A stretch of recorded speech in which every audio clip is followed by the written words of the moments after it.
اب لیجئے یہودیوں کے ایجنڈے کو میں تجزیہ کر رہا ہوں۔ سب سے پہلے world bank, IMF، globalisation, TRIPS, ان تمام ہتھ کنڈوں کے ذریعے عالمی مالیاتی استعمار جو بظاہر امریکہ کا ہوگا حقیقت یہود کا ہوگا۔ یہودیوں کے نزدیک پوری نوع انسانی حیوانوں کے مانند ہے۔ They are not human beings. They are goyim. They are Gentiles.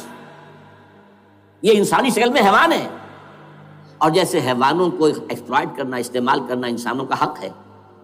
گھوڑے کو آپ باندھتے رہے ہیں نا ٹانگے کے آگے، اور بیلوں سے آپ ہل جتواتے رہے ہیں، تو جیسے یہ حق ہے ایسے ہمارا حق ہے پوری دنیا کے جو ہے وسائل ان کو کھینچے۔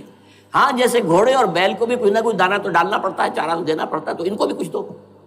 یہ پوری نوع انسانی ورکرز بن کر رہ جائے، حیوان بن جائیں، بالکل شہوت کے غلام بنا دو انہیں، اخلاقی اقدار کا بیڑا غرق کر دو، خاندانی نظام کو تہوبارہ کر دو۔ یہ باقاعدہ جو protocols of the elders of the Zion تھے ان سب میں موجود ہے، لکھا ہوا، جو 1897 میں انہوں نے پاس کیا اپنا پروگرام بیسل میں، سوئٹزرلینڈ کا ایک شہر ہے۔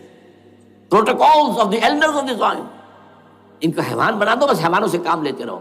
ہاں ان کی کمائی کا کچھ حصہ ان کے لیے چھوڑ دو، وہ بھی زندہ رہیں، وہ بھی آخر کام کیسے کریں گے، اور اصل جو ہے ملائی کھینچ لو اپنے اس نظام کے ذریعے سے۔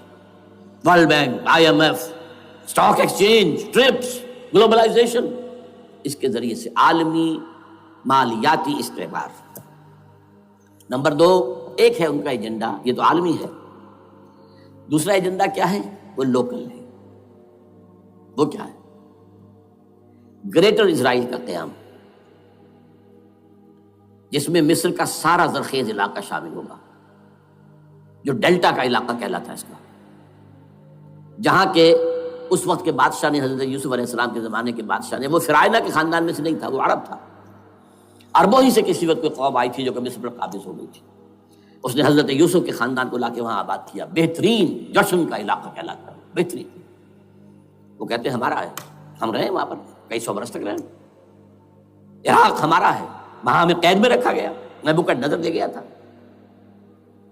عرب کا شمالی حصہ جو ہمارا ہے، وہاں خیبر میں یہودی قلعے تھے، اور وہاں مدینے کے اندر جو ہے 3 قبیلے یہودی تھے جنہیں محمد نے صلی اللہ علیہ وسلم نے وہاں سے نکال باہر کیا تھا۔ یہ جارڈن، یہ ترکی کا بھی کچھ حصہ ہمارا ہے، باقی پورا لبنان اور پورا فلسطین، یہ سب اس کے اوپر بنے گا ایک greater Israel. This is there local agenda, اور اس کے لیے ضروری ہے ایک بہت بڑی جنگ، ایسے آسانی سے نہیں ہو جائے گا۔ آرمگیڈون، جس کو حضور نے فرمایا الملحمۃ العظمیٰ، الملحمۃ الکبریٰ، بہت بڑی جنگ، جس کی خوفناکی اور تباہ ناکی کا اندازہ اس سے کیجئے۔ حضور فرماتے ہیں کہ اگر ایک باپ کے 100 بیٹے یا ایک دادا کے 100 پوتے ہوں گے تو ان میں سے 99 ختم ہو جائیں گے، ایک بچے گا۔ اور ایک جگہ فرماتے ہیں اتنی اموات ہوں گی، اتنی لاشیں ہوں گی کہ ایک نفاست پسند پرندہ جو ہے، جو گندگی پہ نہیں اترنا چاہتا، ایک تو ہے یہ کوے، چیلیں، گدھ، وہ تو گندگی ہی کی تلاش میں ہے مردار کھانے کے لیے، وہ تو لاشوں کو نوچ رہے ہوں گے۔ وہ پرندہ جو ہے نفاست پسند پرندہ، وہ نہیں اتر سکے گا، اڑتا اڑتا چلا جائے گا، لیکن لاشوں کا سلسلہ ختم نہیں ہوگا، یہاں تک کہ تھک ہار کر لاشوں پر گر جائے گا۔ یہ دور نہیں ہے، اس لیے کہ اس پر متفق ہیں یہودی بھی اور عیسائی، پروٹسٹنٹس، عیسائی اس کے اوپر پوری طرح متفق ہیں۔ آرمگیڈون، جسے آپ 3rd ورلڈ وار کہہ لیں، الملحمۃ العظمیٰ کہہ لیں، الملحمۃ الکبریٰ کہہ لیں، حضور کے الفاظ میں یہ آئے گی۔ اس کے نتیجے میں گریٹر اسرائیل بنے۔ وہ دوسرا حصہ جو میں اس وقت نہیں چھیڑ رہا، ہوگا کیا اصل میں، جس میں یہ ہے کہ کہیں اسلامی ریاست قائم ہو، خلافت کا نظام قائم ہوگا کہاں ہوگا، یہ بحث نہیں کر رہا۔ حضرت مہدی کا ظہور ہوگا، وہ آئیں گے عرب کے اندر۔